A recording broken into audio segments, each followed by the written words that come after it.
So my people, JaxB.TheRipper here. You guys are on top of a bunch of stack of books. Yeah, I was not getting my tripod out. Sorry.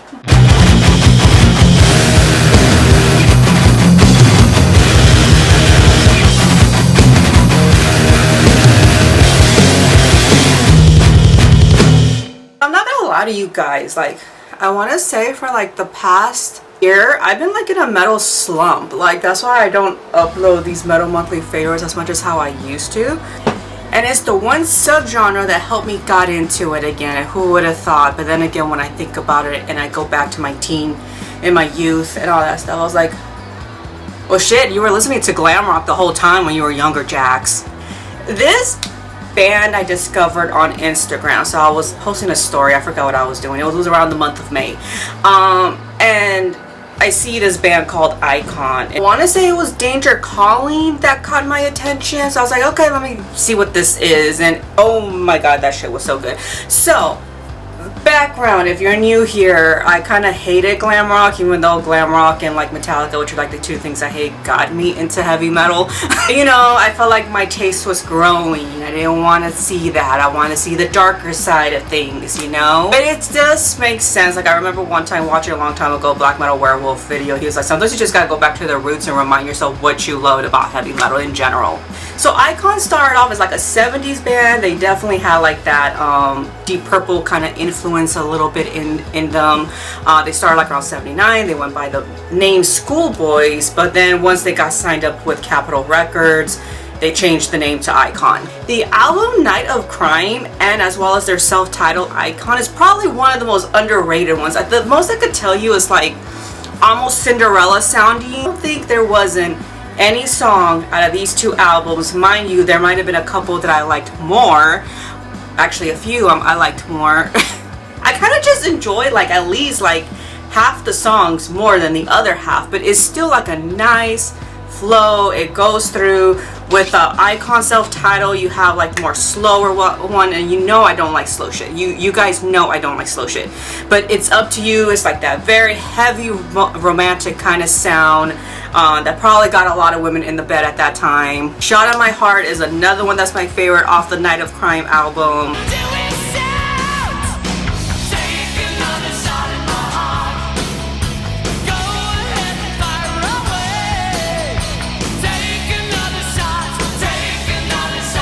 I did not enjoy the third one.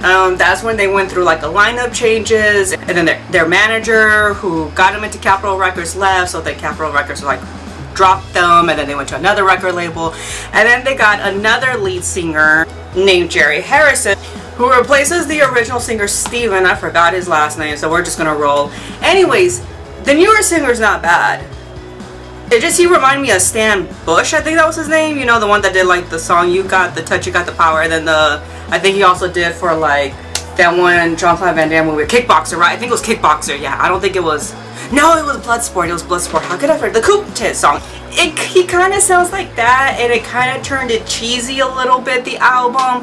I mean, it's still good, but it's nothing like the original too. And I know, like, I was talking to someone on TikTok about this band, and Old Head, he's like an OG on metal TikTok, let's just say that. He even said, I love their work. They were underrated. They did not get the attention they deserved. The third album, however, Right Between the Eyes. The interesting thing though, Eddie Trunk helped produce that album, and I believe Alice Cooper was like on backup vocals. That's like the most interesting thing out of the whole album, to tell you the truth. I'm sorry, I love the band, but still, it's like, I'm sorry. Firehouse, now I love, but I also kind of like dislike some of the songs, but not so harshly. I think because, and I get it, this was like in the 90s when it came out in 1990, so glam rock had like kind of also was introducing like that kind of hard rock sound, you know, and then it was also glammy at the same time, and I think that was kind of like the issue I kind of had with it. But the song All She Wrote blew up on TikTok. Yes, you're gonna hear me reference that a couple times, by the way, but you know what, good for, you know, them getting blown up on TikTok. Because dude, that's, you look what happened with Ghost and Mary on a Cross. It's still like the #1 song. Like, now their music has been featured in like HBO, The Wrestler, the movie with Mickey Rourke, I believe it was. So it has been featured in a bunch of stuff, right? And All She Wrote was the one that captured my attention. Apparently this album, the self-titled album of Firehouse, went double platinum, I believe. And it is a good album, don't get me wrong. Like I said, it's just like, you know, it was half of it I didn't like, half of it I didn't. I just felt like All She Wrote should have been pushed down more towards the end with like the last 4 songs, because it would have like blended in more better. When it first starts off with like Rock on the Radio, I think it's called, it just sounds so cheap, because they had like that little like, I don't know, like caveman sounding like grunt or whatever, and I'm just like, this is something you would find with like, you know, like a new death metal band or like a grindcore band or something like that. I don't know, something along that line.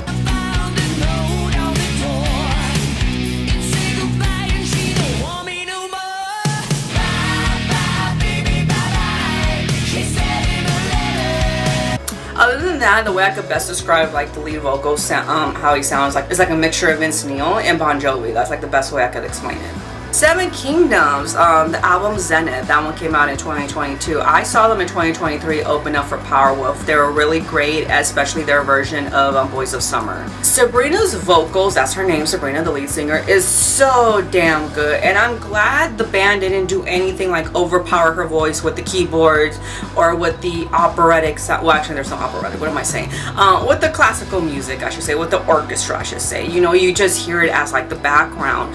Sometimes that's what drives me nuts. Nightwish, with your last album, you have Floor, who's one of like the strongest vocal sounding women out there. Whole orchestra covering up her vocals. So yeah, okay, I'm done with that. I'm done with that. There is glam rock influence in this, especially with the drum sounding kind of, probably because of the short tap of the delays and everything. It is really good, and I do highly recommend you guys to listen to Seven Kingdoms if you haven't yet. It's like her voice is almost perfect, it's clean, it goes from like the way she could do those high notes and everything, she just executes them very well.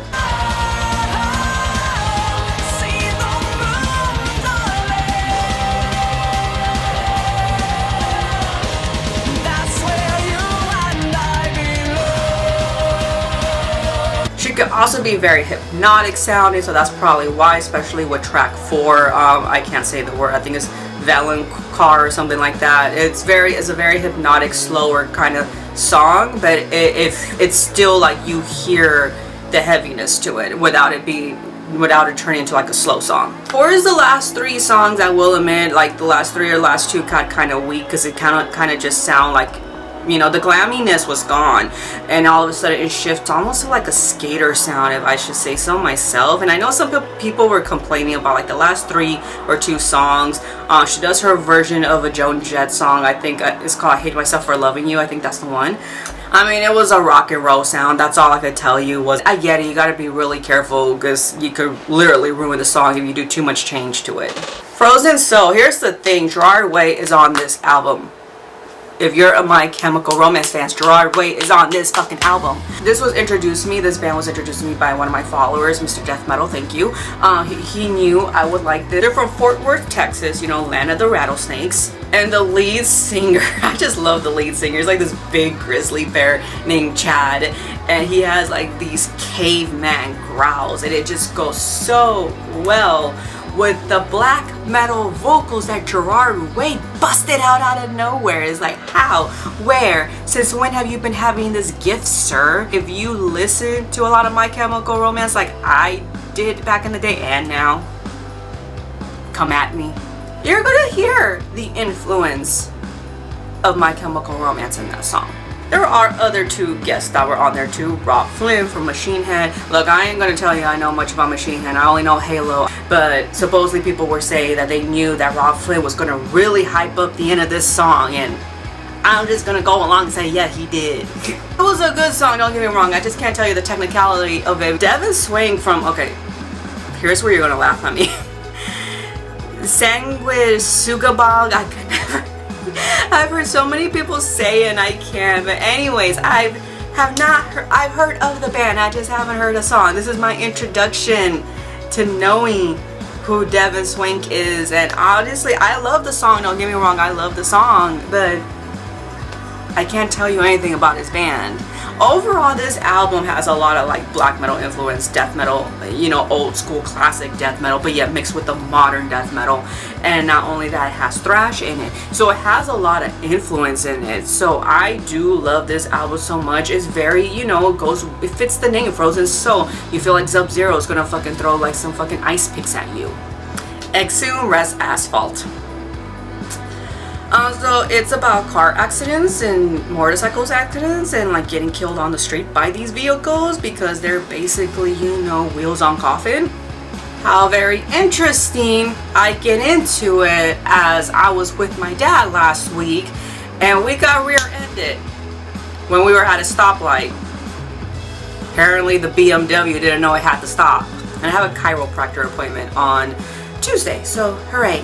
I love the whole chunky bass to this. I do. I'm not, you know, that's like very rare for me to say anything about a bass kind of sound, but the bass, how groovy it is and chunky and how you could just move to it and get ready and do your makeup, I fucking love it. I know I'm like from a whole different world. Oh well. And it definitely reminded me, because even in one of the lyrics it says that basically four-wheeled cars are basically like a four-wheel coffin. One didn't say it exactly like that, but I'm like, thank you for reminding me, Exhumed, on why I hate driving. By the way, I think it's the bass player, Ross Savage. He did the whole album art. He bought like 50 pounds worth of like pig guts. Yeah, and just made it. But you know, we taste like pigs, in case you guys don't know. Now you know. That's what happens when you read a lot like me. But yet my brain still has a hard time retaining information. Except for that. Okay, so I have a few singles here from the band Tariot. Now Tariot, I cover them in Metal Around the World Singapore, so I'll leave like a link towards the end of them. I can't remember what the fuck I said. The band sound shifted a little bit. You could tell just like them and the rest of the metalcore bands are kind of going to that techie wave, that new age kind of wave. You know, the later side of the vocals have gotten better. It's a little bit more on the proggier side. By the way, I'm talking about their single. Sorry, I didn't even fucking name the single. Digital Grave, Fleeting Time, and Fragments. And you're also going to get violin core. Yes, you heard that right, violin core. No, it's not going to be whole symphony orchestra. Violin core with the song Digital Grave. It has come a long way from the EP Running on Empty, which was one of the ones I've heard. And I do want to applaud you, Tariot, because I do follow you guys, and I know you guys follow me as well. And I just want to thank you for that. But you guys have come a long way, and I really do feel like you are one of the forerunners of your country. Fleeting Time is probably the one you're going to hear more of the progressive sound to it a little bit along when the singer is singing. And then you also have like the death, you know, fried kind of screams along with it as well. That is done very that is executed very well. But they started off as like metalcore. They still are, but their sound is definitely advancing and moving along just almost in the way like how Motionless and White and all of them are kind of going that technical kind of sound. Because if you hear their EP Running on Empty, that one was a little harsher sounding, you know, it was a little bit more on the raw sounding. It was still good. I mean, vocals though needed a little bit more work. I don't know if he's still in the band or not, but I just remember I was like, okay, the clean vocals, or I guess that's what you'll call it, clean. The more singy melodic type needs a little work. But like the fried screams, the harsher sounding, it was actually pretty good.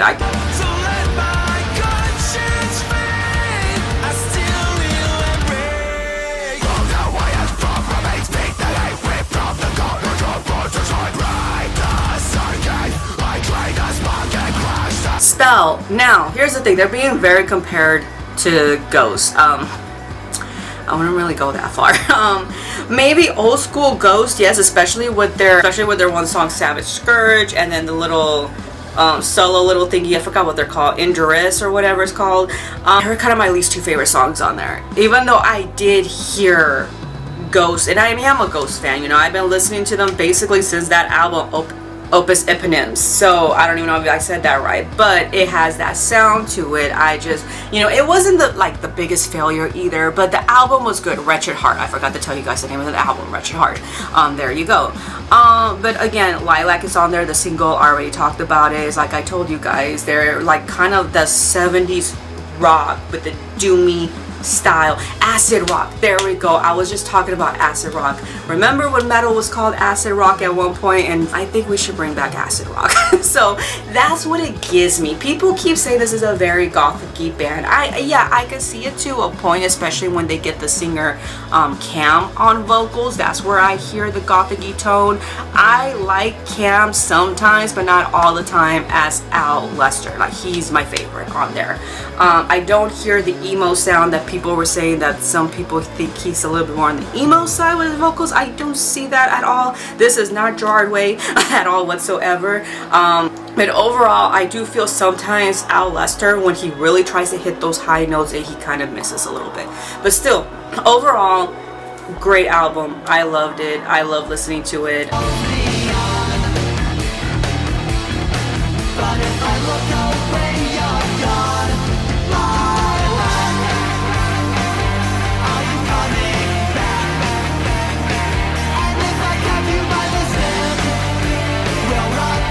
You know what, I was going to talk about Dark and Nocturne Slaughter Cult. They came out with an EP, but I think I'm going to wait on that. I'm just going to wait. I didn't really listen to it that well. Talk about something I didn't like. Glam Terra. I was listening to I Am the Night, specifically to the song Forever Tonight, because again, it took off on TikTok, and now everyone's making TikTok videos with it. But anyways, the rest of the album was boring though. I tried listening to it. The only one I think maybe I liked was like Come On Eyes and Right on the Edge, but that was about it. Other than that, I couldn't get into it. It was just a boring sound. You could really tell like they were trying hard on this, and that's because I haven't listened to the other glam rock stuff that they have out there, and I don't think I want to. But other than that, that's about it. That's the only dislike I have. So yes, Glam Terra, because that's what they're calling them on TikTok. I'm okay with it actually. Anyways, goddamn, I'm sweating like hell right now. Salud. I'll see you guys in the next video.